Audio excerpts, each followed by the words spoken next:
NBA STRAYA. How are you going? How you going? I hope you're right. You should be, because it's Friday, November 8th, TGIF. Am I right?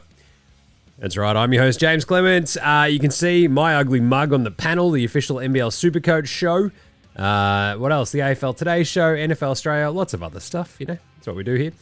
Here in Larry Armour Studios. I've got King Deli over the shoulder, Mr. Hooper on the wall. Episode 1150, which kind of feels like a bit of a landmark, which is kind of nice. And it's a quiet day today, so we'll just bang through a quick couple of thoughts on the games, the 5 most interesting teams so far, and then preview your weekend. Does that sound good? I reckon it should.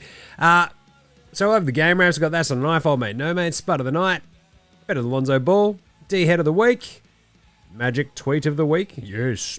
Some Nazi Unpopular Opinion of the Day in Outback Takehouse. We were serving up a flame grilled take, which is pretty good. And an Andrew Gay's Grey MAMBA Award for Outstanding Achievement in the Field of Excellence because of some excellence yesterday that we didn't get to. So that'd be fun. And then pick and preview for every single game on the weekend. That'd be good. It really will be, trust me. Why wouldn't you trust me? Come on. All right, let's get into it. Episode 1150 of NBA STRAYA. Let's go!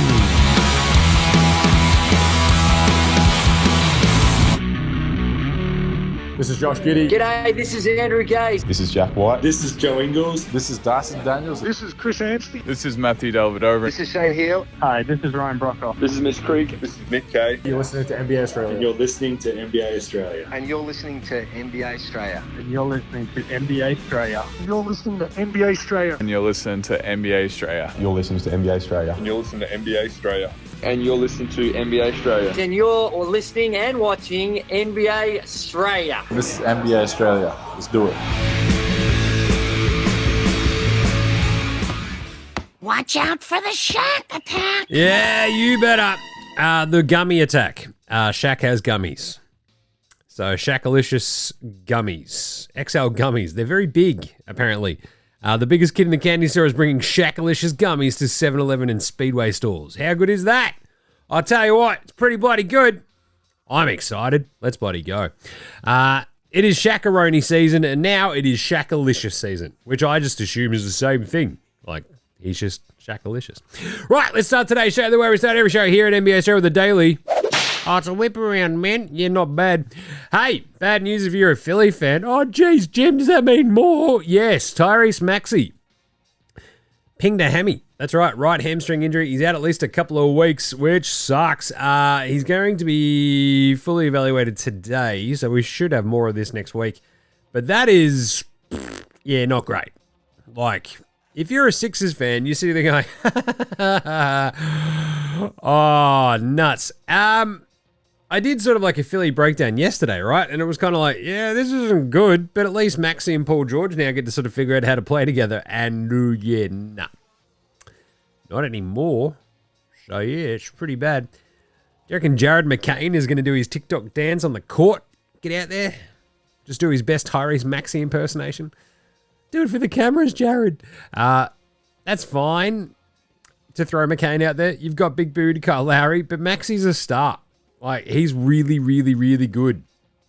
And more importantly, it was imperative that he and Paul George figured out how to play together. So now it's going to be Kyle Lowry and Paul George in 2024.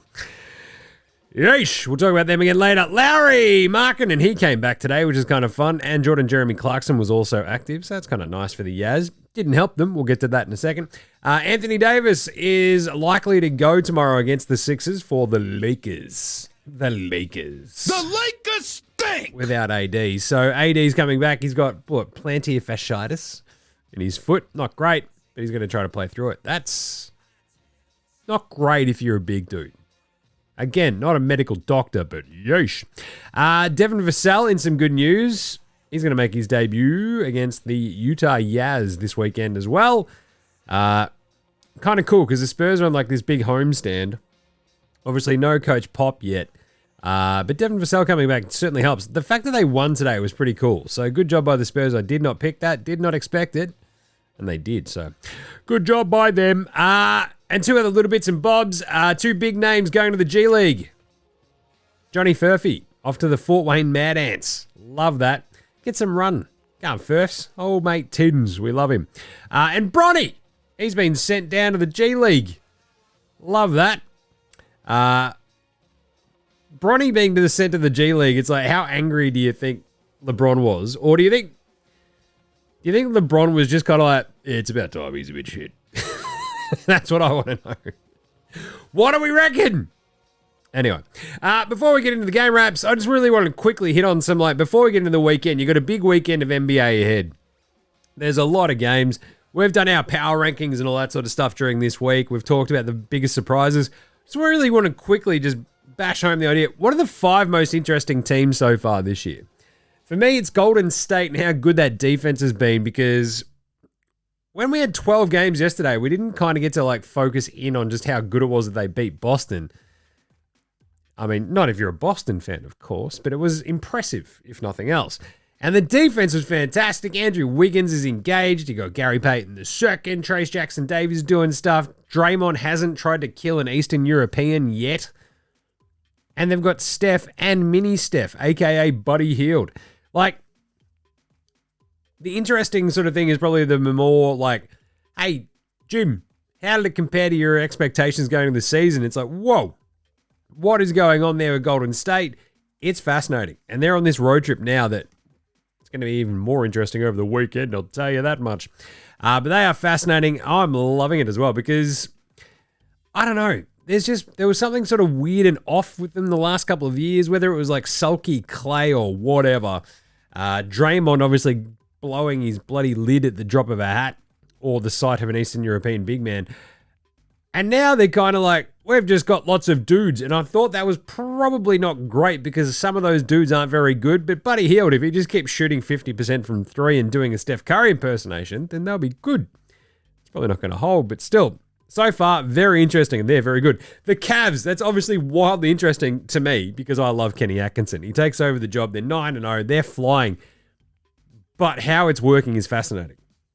Donnie and Darius playing really well together. Jarrett Go-the-Throw Allen and Evan Mobley playing well together. It's great. It's very cool. They just look not so much complete, but they just look wildly competent, which is very cool. If you're a Cavs fan, you're like, this is art. I love this. This is awesome. So good job by the Cavs. The Thunder. Why are they interesting, Jim? Is it because of SGA's foul hunting? Not really. It's more about J-Dub and Chet. And this is something that came up the other day. I got asked about the Thunder. And it's what do you think about the Thunder's big 3? I'm like, what? They're like, well, SGA, Jalen Williams, and Chet. I'm like, oh, I guess it's a big 3. And then I thought about it some more. I'm like, to be honest, it's right. But really, their strength in numbers is their sort of big 3. You know what I'm saying? And just the defense that they can throw out there between Dort, having Dort and Caruso on the same team feels unfair, doesn't it? It's come on, let the other team do something. They're like, no, we're never going to let you do anything. But they're still kind of fun. And it's going to be interesting to see if the worm eventually turns on this OKC team. But for the moment, they are a really fun watch because you just watch Chet just go, hey, I'm weird looking and massive. Check this out. You're like, oh, look at that. And J-Dub is just ridiculous. His stat lines are just going to get more and more absurd this year. And SGA, look, he is the most under-the-radar superstar MVP candidate in the NBA. And it's weird that it's like that. And just imagine if this team was in Seattle. I'm just saying. He's wearing the hat right now. He is his old mate, Jim. Instead, it's in OKC. And it's oh, look, man, in this day and age, market share doesn't really matter. It's yeah, but the Thunder is just in the middle of nowhere. And SGA is not quite as engaging or as weird looking or as crazy as KD. But he is still very, very, very, very famous. I wonder how much more famous he'd be if it was in Seattle. Phoenix number 4 for me because it's kind of working. It's working really well. And Brad Beal has kind of been very up and down. More interesting to me is Devin Booker and KD look awesome. It just looks great. And having an actual other point guard out there they can roll out there every so often with Tyus Jones and co. It just looks kind of fun. But really, again, this comes down to coaching and vaguely, being competent at your job. Isn't that right, Buds? He's like, yes. Isn't that right, Vogues? He's like, God damn it, Jim. But the Phoenix Suns are very interesting because the way that they beat Miami the other day, like the sort of, we're down. Oh my God, we came all the way back. We held on because the Miami Heat just like self-combusted. It's fascinating. I love them. Like watching them, you just don't know what's happening sometimes. You're like, what? Who? Huh? Nurk's shooting threes? Sure. It's pretty cool. And finally, the Bucks, just because it's chaos. It's absolute chaos. They got 65 from Dame and Giannis today and smashed Utah. But they were down at the half, and you're like, oh my God. Could Doc get fired after this game? Turns out they pulled it out. But jeez, they are fascinating just because, I don't know, when teams are on the downswing, and there's sort of questions about this for Denver as well, right? Milwaukee win a title, Denver win a title, and it's like, they'll dominate for another 5 years. It's like, will they? You get old. Suddenly the salary cap becomes like a big problem as everybody's wanting to get paid, or your role players want to get paid more and more and more. And you sort of don't, what is it? What's the adage? I wish I knew it was the good old days when they were actually happening. It feels like that might have almost been the sort of way with Milwaukee and Denver, but they've still got enough talent that they might be right. But it's fascinating to see that happen in real time, isn't it? So just keep an eye on the Bucks and the Nugs. Right, let's do some game wraps from today's 3 games really quickly. Game wraps. Utah got smashed by Milwaukee in the end, 123-100. The Bucks made a change. Andre Jackson got the start, made an instant difference as well. God, they look so much quicker. I'm like watching this going, oh yeah, Gary Trent Darby Jr., yeah, he's a bit slow. Well, at least he's not as fast, as Andre Jackson. And Gary, yeah, didn't enjoy it as well. He was a -14 in his 8 minutes in the end. But anyway, the Jazz get Markkanen back and they get Jeremy Clarkson back. And it wasn't great. Lowry goes 3 of 10, ends up with 8 points. But it was pretty crazy because this game, as I mentioned, they're up at the half, were the Jazz. And you're like, well, that's important. Because if the Jazz can hold on, and then Milwaukee went, no, you're not, and just smashed them in the second half. Dame and Giannis were fantastic. Everybody else was hitting shots. And then Bobby Portis. There was a moment in the start of the fourth quarter. It was like AJ Green hit back-to-back threes at the start of the fourth. It blew the doors wide open, basically. A couple of Portis buckets after that in his best game of the year, basically. And ends up like a 58-30 second half run till the last few minutes. And there was like a couple of padding buckets. But to win by 23 after being down at the half, that was pretty impressive. How'd they do it? Well, the Jazz had 21 turnovers. That helps. And the Bucks only had 10. So that's just a lot of free extra fucking shots, isn't it? Larry, the 29 minutes in his return. Look, that's fine. Look, he's going to work his way back into it. Sexton back starting as well. He went 5 of 12 for 14. Keontae George had only 10 points and he shot the magic number at 11 and 3 for John Collins. It's a tall cocktail. That's not very good at all. Jeremy Clarkson at the 18 and 4. He hit 4 threes. He got 3 threes from Johnny Juzang. But yes, the Jazz are just not very good. They're now 1 and 7. That's what happens, right? For the Bucks, as mentioned, 65 between Giannis and Dame. Giannis had 31 points, 16 rebounds, and a couple of assists. He shot 11 and 21. And Dame had 34 and 7 and shot the bejesus out of it. 12 of 22 and 4 of 11 from downtown. Crushing it. AJ Green, 18 minutes, 4 or 6, all of which were from downtown. Andre Jackson, he had the 28 minutes as a starter. He had 4 steals, 4 assists, 7 points, a plus 19. Not a bad move there from Doc. And I enjoyed that. And Portis had 19 and 6 off the bench. So easily his best job off the bench for them this season. He went 3 of 6 from downtown. They had 15 threes to 17. But yeah, only 10 turnovers. Big win. The Yaz, 1 and 7 as mentioned. The Bucks, 2 and 6. Portland fell apart against the Spurs, 118-105. With San Antonio on the back-to-back. This is very disappointing from Portland. The Blazers defense is pretty bloody bad. Seriously, like the Spurs took control of this in the second half as they're on a back-to-back, which is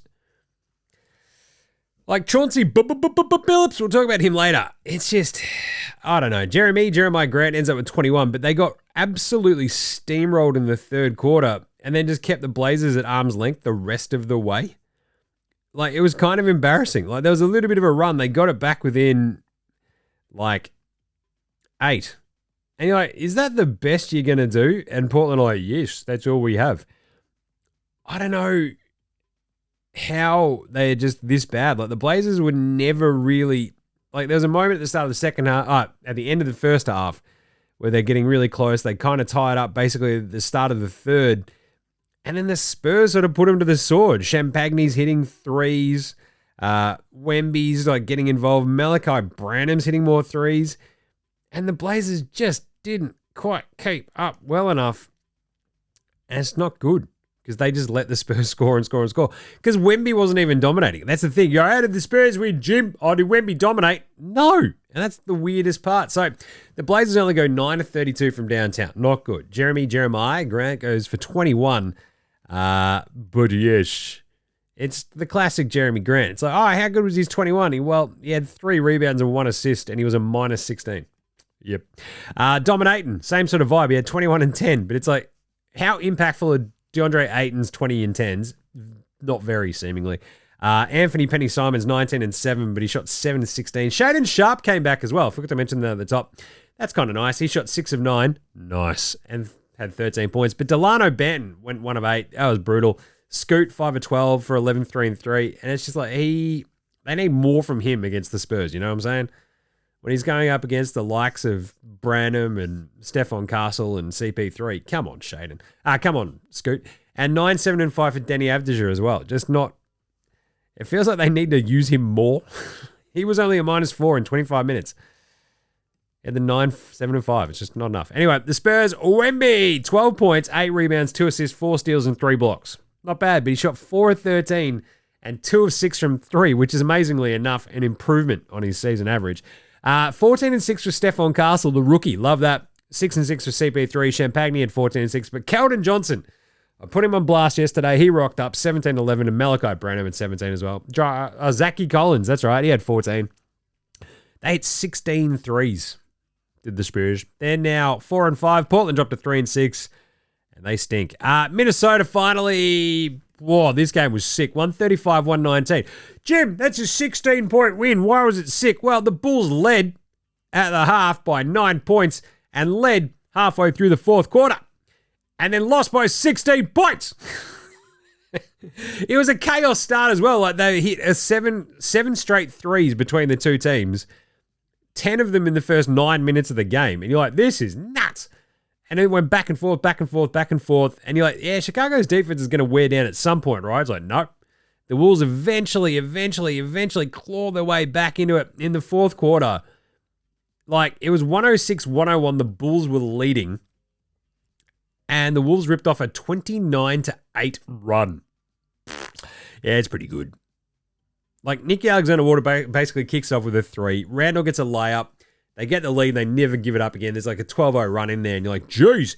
Ant-Man hits back-to-back threes that just goes, bang! How do you like me now? And the Bulls are like, not very much, sir. Gobert had like 2 dunks and a sick and 1. He was everywhere. Ant-Man had another layup. McDaniels hit a 3.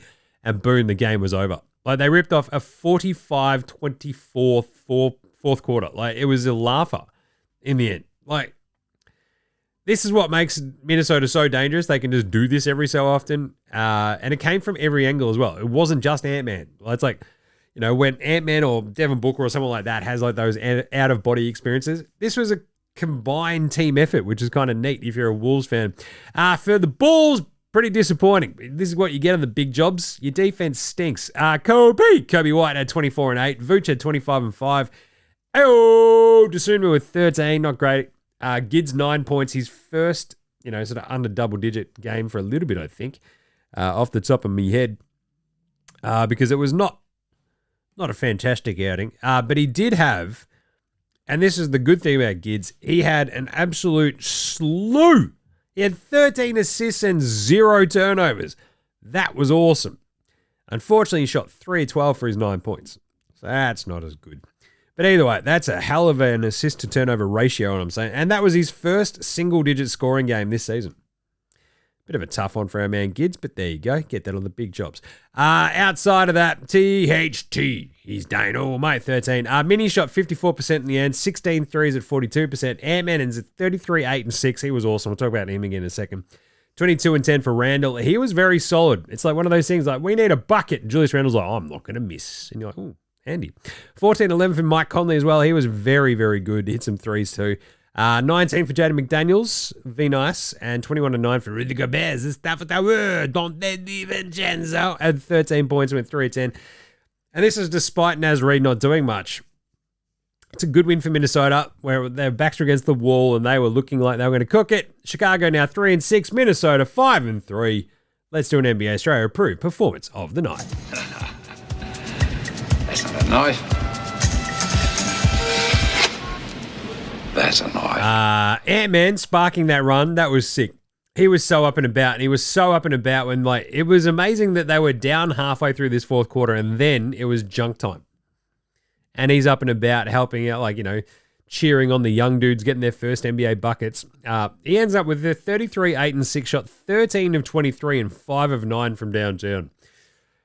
So it's one of the things I hit on the surprising, you know, on Wednesday's show, the surprising things this year. He hasn't really just had these games. Boom. He has now. That was awesome.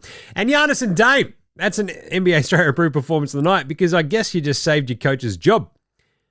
Like, if they had lost that game, Milwaukee, to Utah, like, do the Bucks just go, oh, I do not know what is going on here, but Doc, you sure.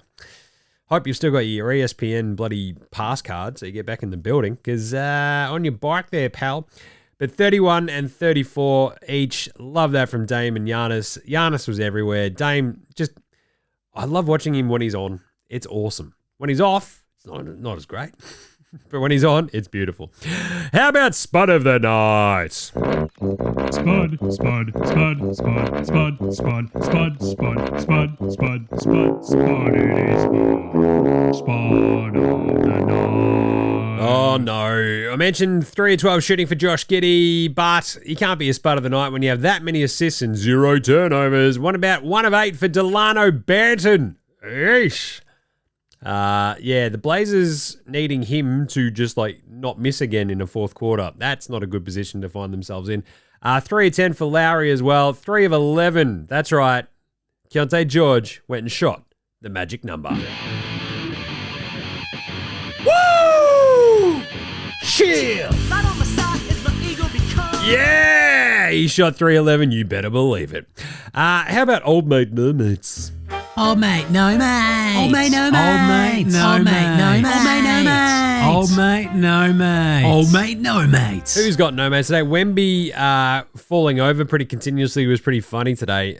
Jeremy Grant is like getting into him. It's like, Wemby, you're 7'40". Get up. But mostly Old Mate No Mates. This is to go back to yesterday with a couple of booings. I forgot to bring, I actually had them written down in the Old Mate No Mates, so I forgot to talk about them because I got just distracted by Trae Young. Steve Kerr getting booed in Boston because of not playing Jason Tatum in the Olympics. That's funny as hell. Like, awesome. Boo that man. You didn't play our beloved Jason Tatum in the Olympics. It's like, he still won. He still won the gold medal. Like, what are you're booing Steve? Whatever. It was pretty cool. The other one was Paul George getting booed by the Clippers fans. That was funny as well, because then he had a sook about it afterwards. He's like, I don't understand why. You know, I was a free agent. It's like, Paul, do you just not get how people work, you idiot? He's like, no, I don't. That's why I called myself Playoff P, despite never ever hitting any sort of clutch shot in my life. It's all right, Paul. It explains a lot about you that you just don't get it. It's like, yeah. You know what? They paid you an absolute crap ton of money. You never won anything. And then you booted. Like, shut up. Oh, I was a free agent. Don't they get that? That I can just go wherever. And like, they didn't want me around, man. It's like, yeah, you chose that extra year in your contract and you went to Philly. People get it. You know? You're an idiot. Paul George. Big dummy. Pantsing of the night.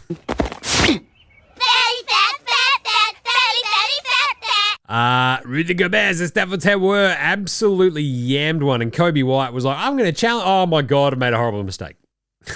Kobe White got out of there right quick. That was a bit of a pantsing. You also had Terrence Shannon. I enjoyed this. I mentioned he'd pop up again. He was like, he's from Chicago, and he scores his first ever bucket. He also had a sick steal and a sick dunk. So that's a bit of a pantsing. Like the Bulls like, wait, he's from here and people love him. Oh, God, is he good? Damn it. Good stuff there by the Bulls. How about better than Bronny James? Lonzo was the best player in high school. He was the best player in college. You think he'll get to the pros and be like, I made it to the pros, now I can be average. He's coming for everybody. All right, better than Bronny James / Ben Simmons / Lonzo Ball. 14, 3, and 6 for Stephon Castle. Love his game. He is, like, the fact that he gets to go to the CP3 finishing school for point guards is awesome. Andre Jackson had those 4 steals, but I mentioned Terrence Shannon Jr. Well, somebody just got assigned to the G League, Bronny James. And tell you what, Terrence Shannon in the same draft, he was bloody good. He had 4 points in, he was the 27th pick in the draft? And so Bronny James so far this season has a total of 4 points as well. Terrence Shannon Jr. equaled that in 1 game and absolutely smashed it, and love him. He did that in 2 minutes, went 2 of 2 from the floor. He had 1 steal and 4 points, and that's better than Bronny James. All right, 2 more. It's time for everyone's favorite. Oh, yes, we love it here. We really do, and this is a good one this week. It's time for Magic Tweet of the Week. This is exciting news for our team and our fans. Congratulations to Commanders GM Adam Peters on a great move acquiring Marshawn Lattimore. He's one of the top corners in the league and will help strengthen our defense. What do we say? Thanks, Magic. There was also the Quincy Jones one that he had earlier in the week, which just makes me a bit sad because Quincy Jones is hilarious and a legend. But it's just like, it's a really long one, so I'm not going to read the entire thing out. But Quincy Jones, absolute legend. So let's do a little bit. I'm deeply saddened to learn of the passing of my good friend and an all-time icon, Quincy D. Jones. Quincy had an exceptional ear for music. Through his incredible talents as an artist, composer, and producer, he exemplified true artistry and innovation throughout his unrivaled career. There will never be another Quincy D. Jones. There's a lot more. It talks about Michael Jackson and all the sort of stuff, and like how, Aretha Franklin, Frank Sinatra. And Magic does actually lay that out very nicely. So thanks, Magic. Very nice. All right. And finally, Dickhead of the Week. Dickhead of the Week. Paul George. What do you mean? Why would you boo me? I gave everything for this city. I'm from here. It's like, dude, they're fans, Paul. You left in free agency. But yeah, I'm allowed to do that because I'm a free agent. Yes, you chose a different team over this specific team. Guess what? Their fans are going to be a bit pissy about it, you idiot. You're like, oh, really? Moron, I tell you. But also, Pat Bev. Oh, I just love some Pat Bev. He's considering a return to the NBA, he reckons. He feels abandoned after his Israel teammate left the team due to feeling unsafe. Jeez. We're going to another Pat Bev one in a second, but we'll get to that in a second. But he is like, anytime he says anything, you're like, yep, that's just Dickhead of the Week material. Boom, right there. Just saying. All right, let's do some yeah nahs right after this. This is Cam Glidden. This is Anthony Drimmick. This is Mitch McCarron. This is Jason Kadee. This is Darryl McDonald. Hey guys, this is Hugh Greenwood. Yo, what's going on? This is Illy. This is Mark Worthington, or commonly known as Wortho, and you're listening to NBA Australia. You listen to NBA Australia. And you're listening to NBA Australia. And you're listening to NBA And you're Australia. listening to NBA Australia. You're listening to NBA Australia. And you're listening to NBA Australia. You're listening to NBA Australia.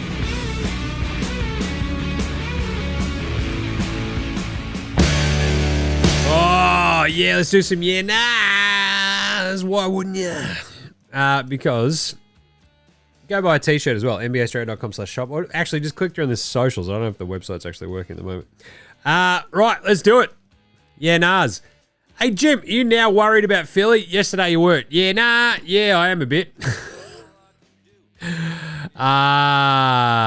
Yeah, because a lot of that goes down to, I've sort of hit on like their depth, but I think mostly it's more about, to be set up for success, you need at least a hint of continuity before, December, January. With Maxey out a few more weeks, comes back December, maybe Embiid is back by then.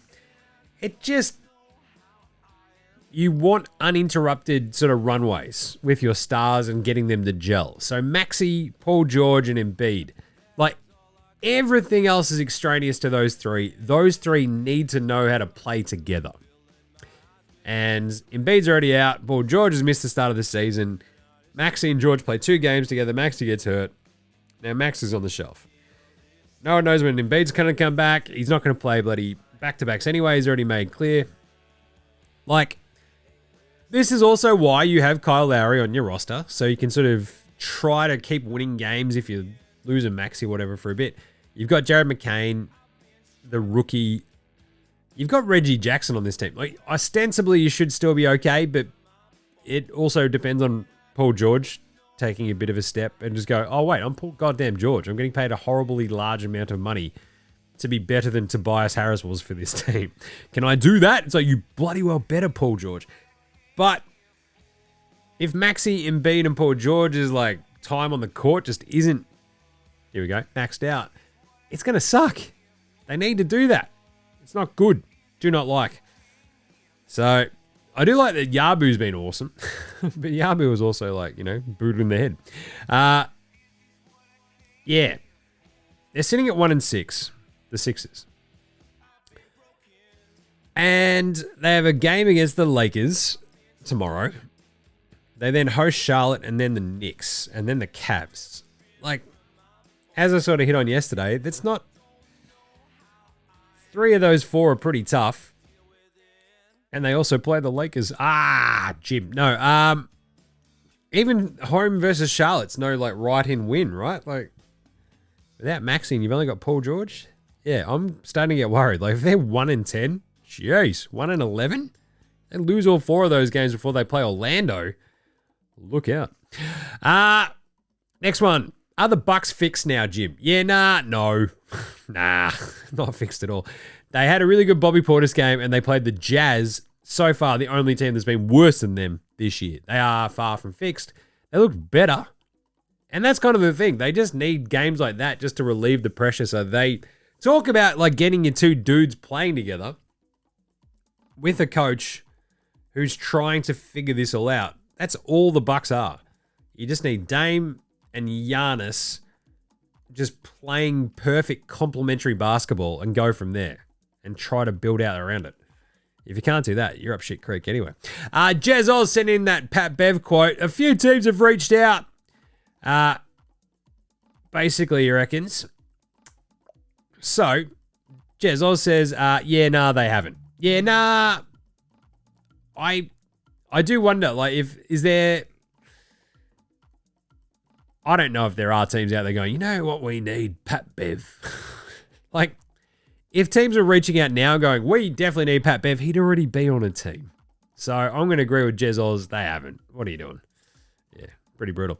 Unpopular opinion of the day. Now look at me, please. Look at me. Look at me. Look at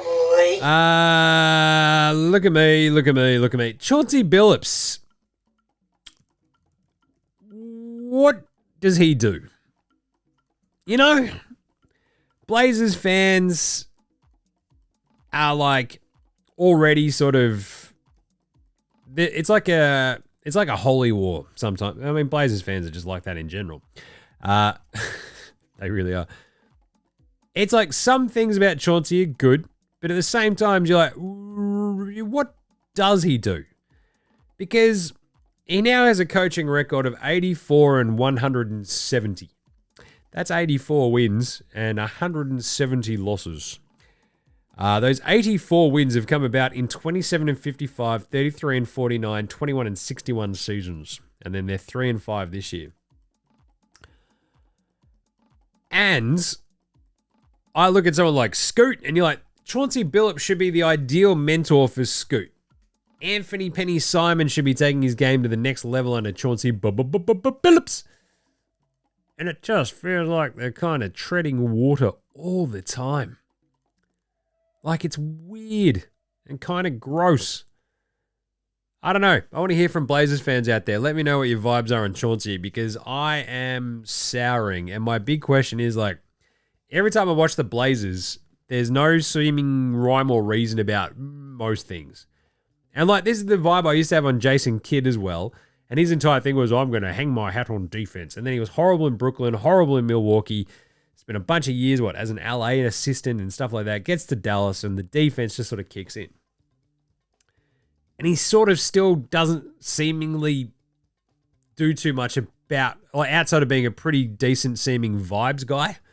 And Chauncey, I don't even know if he's a vibes guy. So, I don't know. Let me know, Blazers fans, what you reckon. Finally, let's do a Friday Outback Takehouse. It's Friday at Outback, and you know what that means? Oh yeah, 4 for 1 2GIF oil drum cans of Foster's Lager. That's right, they're as big as your bloody noggin, and they're 4 for 1. That's right, you get them actually back in Australia now, so I guess bloody hell, drink up or I'll smash up. And it's only at Outback. How good a Friday for us. I'd hate to be a beer in about 25 minutes, I'll tell you that much. Anyway, today's Flame Grilled take is nobody's even hurt in Philly. Daryl Morey's just going complete galaxy brain and resting everybody until the bloody All-Star break because he knows that there's at least 5 teams worse than the Sixers in the East. Only an Outback. I mean, that is the thing about the play-in tournament. You only have to be better than 5 other teams. And at the moment, you have to be better than the Raptors. They're not very good. The Wizards, they're not very good. Detroit, they're feisty, but they're also not very good. I don't think the Bulls are very good. And Brooklyn are going to just full-blown go, hang on. No. We're not winning. Like, they're 500 at the moment, and that's just the worst 500 you'd ever see in your life. So the Sixers, I'm just saying, they're just going, Embiid, just take as long as you need to get over your knee soreness. And just come back whenever you're ready. And like they looked at Maxey and went, hang on a second, he's playing too many minutes. We'll give him a couple of weeks off. Adios, boom. And away you go. Just saying. Just a thought. And it's only at Outback. All right, let's do Australian Player Watch after we hear from Hammer. This is Shane Heal, and you're listening to NBA STRAYA.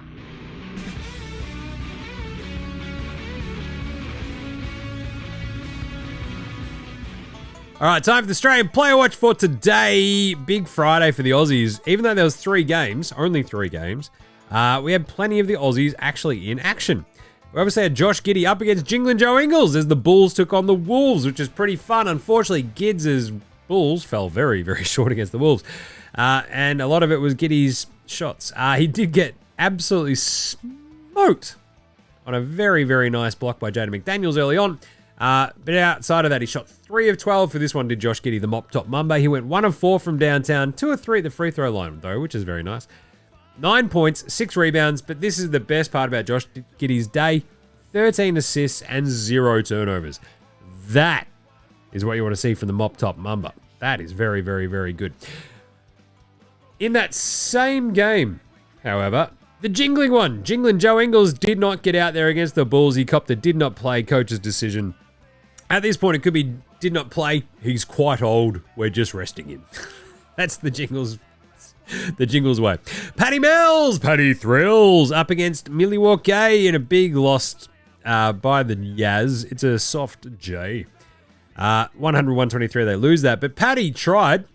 He was pretty good. He had 5 points in 16 minutes, and it's good to see Paddy still getting plenty of run for the Jazz as they lean on him for his veteran know-how. 5 points, 2 of 5 shooting, 1 of 3 from downtown. He had 2 assists, 2 steals, a rebound, and only 1 turnover. It's pretty good.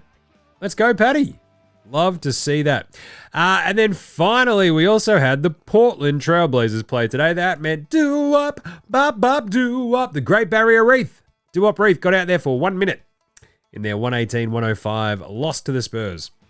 Unfortunately, this is because, and as my boss was texting me, what's going on with Do-Up? He should be playing more. I'm like, yeah, but they did draft Donovan Clingan at number 7. And when they did, that was just like, oh, that's a death knell for Do-Up's minutes for the foreseeable future until they trade Dominatin, Robert Williams, or both. Because he got out there for 1 minute. He was a +1. And he didn't bother the scorers. He had zeros across the board. And Aussie Matty team, Matisse Tybalt, he was actually listed as a did not play coach's decision. So hopefully he's recovering from his injury and he'll be back out there again soon. There you go. That is the Australian Player Watch for Friday, November 8. All right, what about an Andrew Gay's Grey Mumba Award for outstanding achievement in the field of excellence? It's the first Andrew Gay's Grey Mamba.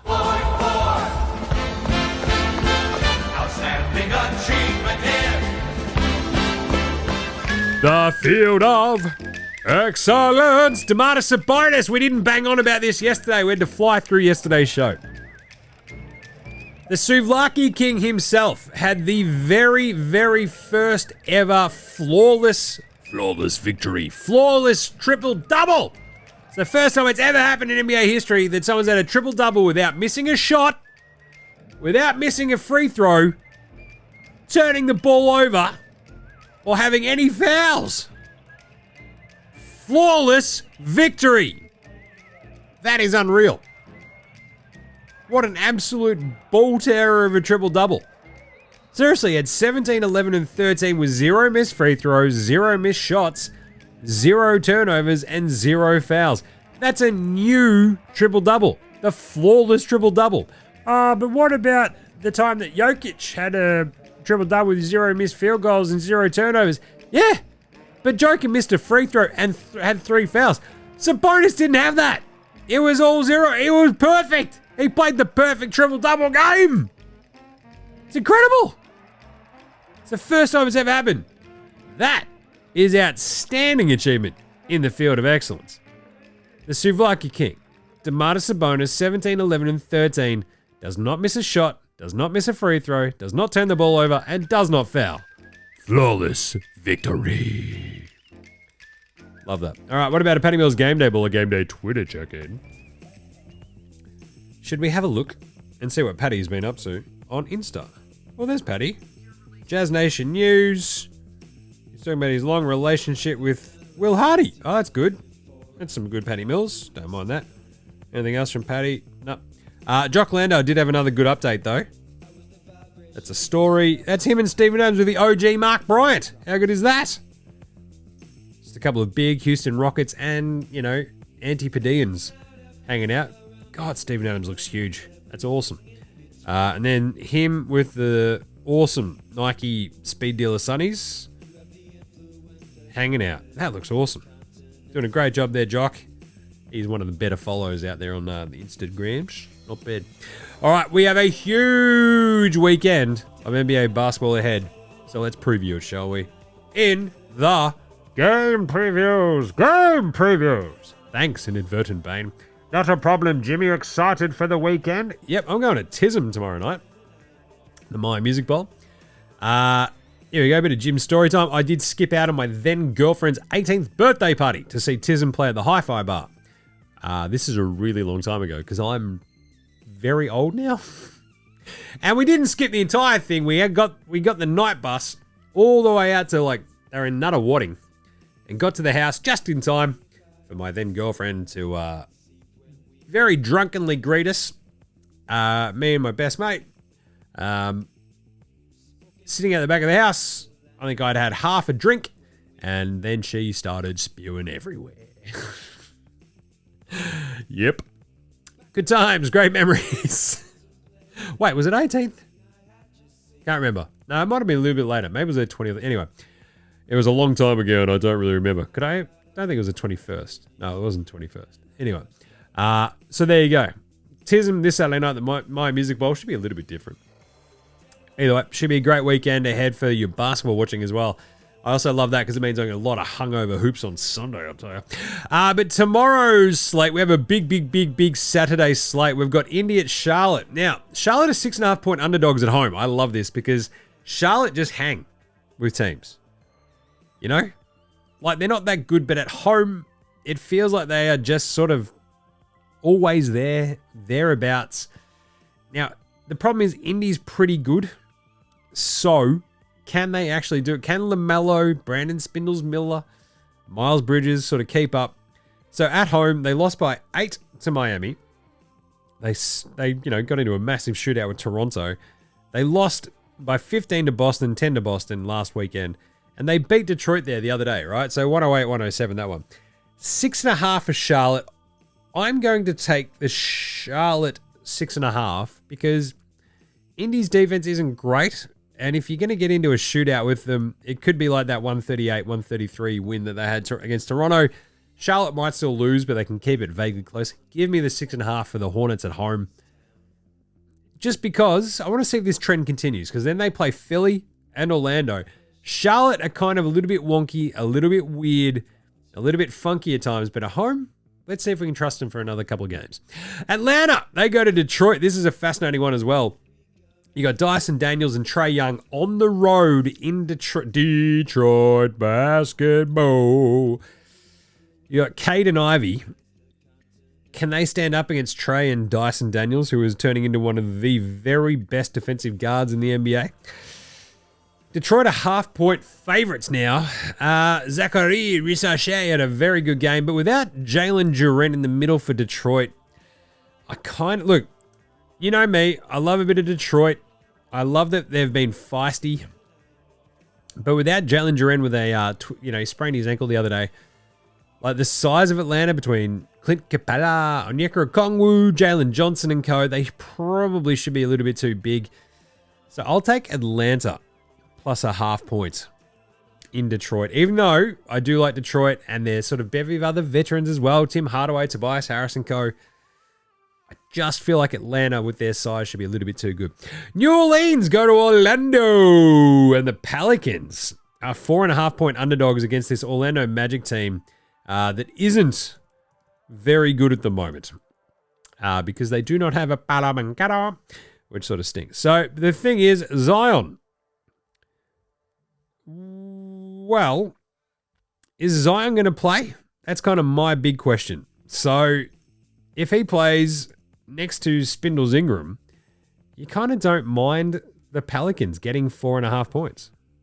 But he's listed as questionable already due to left hamstring tightness.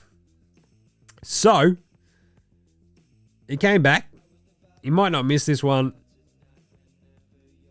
I think I kind of just have to take Orlando, because if Zion doesn't play, I do not like New Orleans' chances at all. Even with Orlando. So 4.5 point favorites for Orlando. Without Paolo, you know they'll turn a little bit of a corner at some point where they go, right, we don't have Paolo. We're running everything through Franz and Suggs, and we'll see what happens. We've got Anthony Black out here causing havoc. If there's no Zion, we're going Orlando. If Zion plays, we're going the Pels. So just saying. Boston, they host Brooklyn. They are 13.5 point favorites are the Celtics, and Brooklyn are in for a world of hurt, I think, after Boston were embarrassed by the Warriors. I think Boston's defense cranks up a little bit, and the Brooklyn Nets don't have a shot. But the 13.5 point line is pretty good, because Brooklyn have actually held their own with a couple of good teams. I think that ends here, and I think Boston just avenge a bit of sadness. So give me Boston minus 13.5. Like, Tatum versus Dorian Finney-Smith and co. Yeah, they can throw some wings out there, Brooklyn. But, I mean, if Boston's defense is half decent against the likes of Cam Thomas, it's just going to be really, really hard. Dennis Schroeder doesn't mind shredding Boston, but I'm going to take Boston, smashing. Golden State go to Cleveland. This game is awesome. A replay of all those final series. What was it? 2015, 16, 17, 18. The golden years, I reckon. Golden State are 4.5 point underdogs in Cleveland. And I don't mind Golden State. I love this Cavs team. They could still win this one. I think it's a really close one. Very similar to how they just snuck by Milwaukee a couple of times last week. Getting like 4.5 for Cleveland. I just feel like Golden State can sort of shoot themselves into any game or out of any game at this point. But their defense has been that solid that if they can sort of sick the likes of Gary Payton II and co. onto Darius and Donnie, maybe the Warriors have a bit of a shot, very similar to what they did against Boston. So I'm going to take the 4.5 points for the second best defense in the NBA right now, which is Golden State, against Cleveland, who are awesome. But just in case, Cleveland might just win a really, really close one. Milwaukee, they go to the Knicks. How good is this one going to be on a back-to-back, however? Dame and Giannis against the Knickerbockers. The Knicks are 7.5 point favorites, which feels about right after you saw the Bucks struggle out of the gate against the Jazz. That is still 7.5. I'm going to take the Knicks. I think it's a really, really tough one for the Bucks to match up against Cat on a back-to-back, let alone Brunson, who's going to shred Dame. And they do have OG and Bridges and co to at least try to slow down Giannis. So I'm going to take the Knicks -7.5. Phoenix, Dallas. This game is awesome. You have the Suns +3.5 in Dallas. We've seen Dallas have a couple of like wonky, weird ones. They obviously lost to the Pacers this week at home. They turned around and smash them rated the Bulls. So I don't mind the Suns though, +3.5. They have offense coming from weird areas. You've got KD. That's going to be it's a tough matchup for anyone. He's like a top 13 player of all time. On the other side, Luka, he's been pretty streaky at times. I think Phoenix can at least hang very, very tough, if not win this outright. So I'm going to take Phoenix +3.5. Washington, go to Memphis. The Grizzlies are 3.5-point favorites, even without Ja Morant, who's resting out of this one with his sore hip.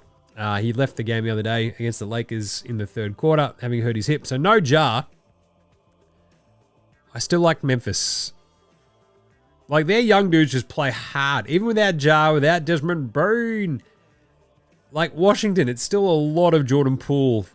You know? I'm going to still take Memphis. This is a hold your nose and just go, oh, Washington are BAD bad. So I'll take Memphis -3.5. If that goes any higher, though, I'd probably take Washington because, like, if it got out to, like, 5.5, 6.5, I'd be, like, leaning towards the Washington side just because Memphis, if without Ja and starting Scottie Pippen or whoever, maybe it just goes a little bit sideways. But for the moment, Memphis. Houston, OKC. OKC are 8.5-point favorites against the Rockets. Houston, after losing that crazy game to Denver, I think they'll go home and take care of business against Houston. 8.5 as well. Like, all their wins have been by double figures, so I'm going to just go with OKC again, just to be a little bit too strong and a little bit too deep for a Rockets team. That, look, ostensibly we should be able to hang in terms of the depth of OKC, but the quality just isn't quite there. You've got a Şengün-Chet matchup, which is pretty fun, but I think OKC, just between SGA up against Fred VanVleet, Dylan Brooks, Jalen Green, I think OKC's defense will be a little bit too good. So I'll take the Thunder. Portland, Minnesota, with the Portland Trailblazers on a back-to-back, having just had a very dispiriting loss against the Spurs. They're 11.5-point underdogs in Minnesota. Minnesota just obviously turned around and smashed the Bulls today. I'm going to take Minnesota -11.5 just because I trust them way more than I trust Portland. What I saw today from Portland was very, very, very uncool, Blazers. Is that because they are the only pick you didn't get right today, Jim? Yes, but also it's just bad. So I'll take Minnesota -11.5. I think that's what it was. I'll just check that. That would have been over here. There we go. Let's have a look. Minnesota hosting Portland tomorrow. 11.5. Yep. Let's go Minnesota. Miami go to Denver. A replay of the 2023 NBA Finals. Denver, obviously without Jamal Murray the other day, they got an awesome Russell Westbrook game. And they had a great win over OKC. Can they do that again against the Heat? The Heat just look wildly discombobulated against the Suns. And I think the Joker-Bam matchup is pretty tough. Especially at home, I'm going to take Denver -4.5. I think they're just a little bit too good. Christian Brown has been very, very handy. Strawther and Watson. Heck was Swatson's block. Unbelievable. I'll take Denver. Miami just leave me... Ugh. Sacramento host the Clippers. That is it's a 5.5-point line in favor of Sacramento. I think I like the Kings in this one. You've got De'Aaron Fox, Suva coming off the flawless victory. Triple-double up against Zoobs and James Harden. I'll take the Kings, especially at home. Bring the cowbells. And then Lakers-Philly. The Lakers are 8.5-point favorites against this Sixers team that just has basically a Paul George and not much else. If AD plays, I'm taking the Lakers. If not, Philly might be able to cover that 8.5, but I'm going to take the Lakers. Sunday, we've only got the 4 games. We have Utah at San Antonio. I will take the San Antonio Banderas Spurs. We have Chicago at Atlanta. I think the Bulls might be able to pull that one out. I think. You've got Dyson versus Gids. That's going to be fun as. Chicago at least have Vooch, Patch, and co to maybe stick it to Atlanta's big. So give me Chicago in that one. A bit of an upset. Brooklyn, Cleveland. Cleveland should smash Brooklyn with both teams on a back-to-back and Cleveland at home. And then finally, Toronto at the Clippers. I think this could be the game that Toronto get a bit of a much-needed shot in the arm and a bit of a win. With the Clippers on a back-to-back, having just traveled to Sacramento, they go back down the Pacific Coast Highway, then host the Raptors, who are just in desperate need of a win. And that's one of those ones where you just go, oh, yeah, they need a fight. So whatever the Toronto's line is, I'll be taking that. But I might even take them just head-to-head to beat the Clippers on a back-to-back. Then we've got a big slate on Monday, which is pretty crazy. We start at 7 a.m., Australian Eastern Daylight Time. Houston at Detroit, which would be a Thompson Twins Bowl, but obviously Amen Thompson is... Orsar Thompson. Which one's which? I've completely forgotten again. Orsar, I think, plays for the Detroit basketball Pistons. So he's the one who's out with his weird heart thing. So I like Houston in Detroit, even though, as I've mentioned, I don't mind Detroit at home. But without Jalen Duren and Houston having Şengün and co and just like being that little bit deeper, they should be able to out-duel Detroit. But that should be actually a surprisingly okay game, which is not something you'd probably think. But anyway, Houston, Detroit. Boston, Milwaukee. How good is that one for Monday morning at 7:30? I'm going to take the Boston Celtics. I just think the Bucks are still a bit of a mess. New York, Indy. Oh, it's another Spike Lee Bowl. You're beauty. I'm going to take Indy in that one. I know that I went against Indy in the Indy-Charlotte game tomorrow. Even though Indy could win that, I think Charlotte still keep that close. I think Indy at home against the Knicks. The Knicks away from home have just been a bit weird. Washington, Orlando. I think I might take the Magic in this one as well. Yeah. So New Orleans at Orlando on Saturday. I'm taking Orlando in that one if there's no Zion. And then Orlando host Washington on Monday. I think Orlando can beat Washington without Paolo. I think they'll be all right. Give me the Magic. Charlotte go to Philly. I think Philly, without Maxey, I think they get killed by the Lakers on the Saturday. They then fly all the way east. I think Charlotte could get them. I think it could get very ugly for Philly very quickly. Like, unless like Big Booty Kyle Lowry and Paul George sort of figure out how to do stuff with like Andre Drummond and just like hang out. I just don't think they're that good. Miami go to Minnesota after playing Denver. I think Minnesota just take care of Miami as well. I think it starts getting a bit squirrely for the Heat. Minnesota should be a little bit too good. Ant-Man versus Jimmy Butler should be good. That's a nice starting 5 matchup. Golden State OKC. How good is this? Two deep defensive-minded teams. Steph Curry versus SGA. I like OKC to pull one out, but should be an absolutely cracking game. What time is that on Monday? That is at 11 a.m. Very nice. Then another great one. Dallas at Denver. Awesome. How good is that Monday slate? That is unreal. Boston, Milwaukee, even Houston, Detroit, New York, Indy, Charlotte, Philly, Miami, Minnesota, Golden State, OKC, Dallas, Denver. And then even some other good ones after this. Dallas in Denver. I think they can win this. I don't think Luka's afraid of Jokic at all. I mentioned Dallas hosting the Suns. I think just like the scoring from KD. Denver's offense will be the problem here, I think, in this one for with Dallas coming into town. Clay bombing threes. Kyrie causing all sorts of havoc. If Russell Westbrook is still out there. If they don't have Jamal Murray, I'm going Dallas. Sacramento go to Phoenix. I think Nurk and KD should have a little bit too much for Sacramento. Keep an eye on the Kings, though. They're very feisty and very fun. I think the Suns might be able to win that one at home. If they do, the Suns will be absolutely on fire. Makes sense, Jim. They're a Sun. Then we have the final 2 games on Monday. We've got Memphis at Portland. If Jar is back, we'll take Memphis. If not, Portland should probably have enough. Even though I've just been like spending this show just crapping on them. Portland should probably have enough. No Jar. Portland. Jar, we're taking Memphis. Finally, Toronto at the Lakers. The Lakers should win that one. I think Toronto get the surprise win over the Clippers the day before, and then on the back-to-back lose to the Lakers. They should be too good and just a bit too good and too deep. But wouldn't surprise me if the Lakers, make that way too hard on themselves and trying to give themselves a bit of a chance. So I wouldn't even mind me maybe looking at Toronto at the line though. But Toronto they'll win one of those 2 games, and they'll probably be very uncompetitive in the other one. Just trying to figure out which one it is. And there you go. That is a big weekend ahead. Cannot wait. Wow. Saturday, huge slate. Monday, huge slate. Sunday, it's fine. All right. And that'll do us for today and for this week. Thanks for tuning in. Thanks for getting around NBA Australia. Appreciate it. We'll be back on Monday. So in the meantime, make sure you're getting around NBA Australia on Twitter, Facey, IG, TikTok, YouTube. Hey, if you haven't gone to subscribe on YouTube, what are you doing? You can watch me do all this.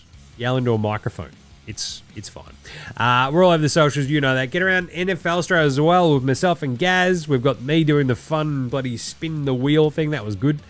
And lots of other videos for both these shows, actually. So get around the socials right now. And also get around the other shows that we have. The AFLW Today show. We've got the Cricket Today podcast. Cricket is back and firing as well. Football Today podcast for all your soccer gear. What else? Hold all tickets for your GGs.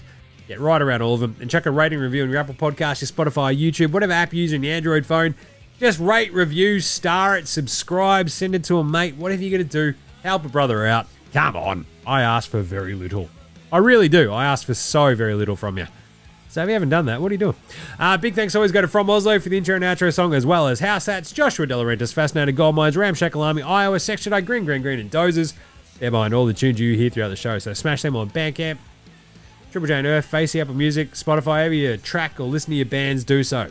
NBA Australia Sports Australian bands, so should you. All right, that's it. Done for today. We'll chuck a Cooking with Bainesy on the end of this, because why not? Just got to get Bainesy on here for an actual Cooking with Bainesy, don't we? All right, we'll catch you on Monday, you dickheads. This is NBA Australia saying, look after yourselves, would ya? And later, Hosanna!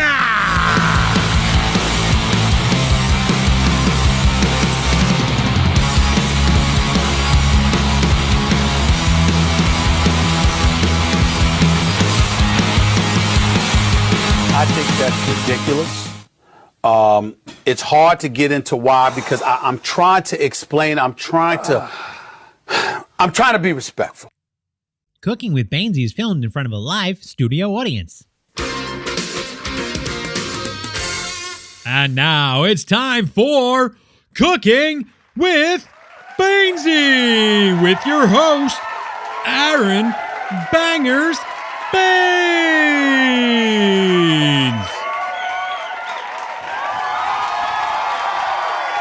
All right. G'day.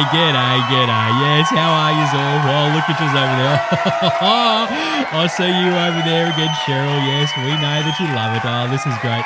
Yeah, g'day. Welcome to Cooking with Bainesy. I am your host, Aaron Bangers Bainesy. All right, so this here episode, we're going to whip up one of my absolute favourite Australian staples. You can have it whenever as well, at night, for dinner, after a big night on the Terps. It's that absolute Aussie classic. It is Hawaiian pizza. Oh, yes, that's right. I love me some Hawaiian pizza, and it's easy as to make, mate. I mean, it definitely helps keeping up this physique, if you know what I mean. I reckon I probably cook about 3 of these bloody things a week, you know what I'm saying? And also, hey, just for yous out there as well, don't bloody listen to anyone who says shit about pineapple on pizza. They can go and do what I tell every centre in the Eastern Conference of the NBA. They can go fuck themselves, all right? You can put whatever the fuck you want on pizza. It's pizza. All right, so anyway, Hawaiian pizza is bloody simple, mate. All you gotta do is go down to your soupy and grab yourself a pizza base. I love the spongier, thick ones, you know. Grab a thing of tomato paste. Now, don't bother with the fancy pants shit with basil or oregano in it unless you want to be like all fancy pants and shit. Because then you just grab a bunch of shredded ham from the deli. Grab a bag of shredded cheese. Now, you can have mozzarella, cheddar, home brand, whatever you want. Doesn't matter. It's just bloody cheese. And the key ingredient, a tin of pineapple chunks. Now, it's pretty easy to whip this bad boy up, so let's get to it. All right, here we go. Now, just whip your base out. There you go. All right, now smother it with the tomato paste. Oh, yep, there you go. Smooth her out a bit. Just make sure it's all over the entire thing. Now, dump your ham on there. Yep, all this shredded ham. Now, get your fingers amongst that. Shove that to the edges. There you go. Spread that out nice and even. Yep, there you go. All right, now cover this liberally with the dead pig. Come on, man. You got to put the ham everywhere. You just need heaps and heaps and heaps of ham. Just make sure it's the nice shredded stuff, though. All right, now drain your pineapple into the sink, or you can, you can drain it into a cup and drink that pineapple juice, you know.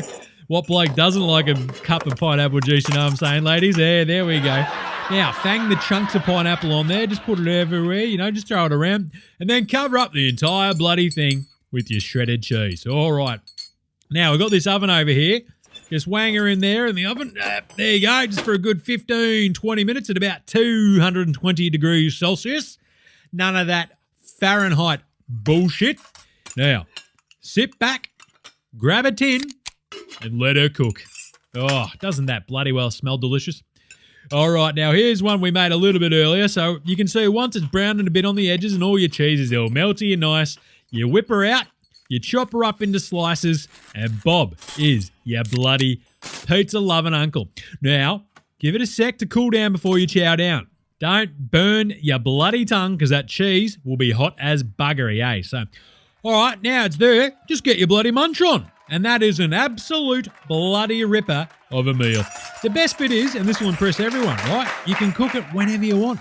Mates, the missus, kids, everyone bloody loves Hawaiian pizza. And if they don't, just give them the old bangers, don't argue, and go tell them to cook their own bloody pizza. Because this is just bloody delicious, mate. All right, how easy was that? Cool, there you go. That is absolutely unreal. Love me some Hawaiian pizza. All right, so that's it for this week. Tune in next week for a new recipe, and we'll see yous then on the next episode of Cooking with Bainesy.